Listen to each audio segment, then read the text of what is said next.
สวัสดีจ้าเอฟซีกว่าครูดาวาไรตี้นะไปตลาดจะมาถึงบ้านนี่2 ทุ่มเลยนะทุกคนนะ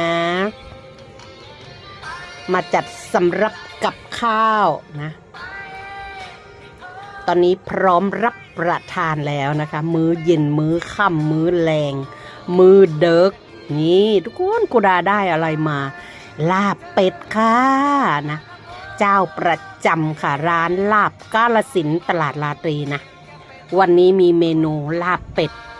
นะผักเยอะมากนะทุกคนนะวันนี้ขอกินลาบเป็ดแบบไม่เผ็ดเท่าไหร่นะทุกคนนะข้าวเหนียวนิดหน่อยเด้อนะนี่ผลไม้รากไม้ต้องมีนะทุกคนมักโม่นะแอปเปิ้ลส้มนะ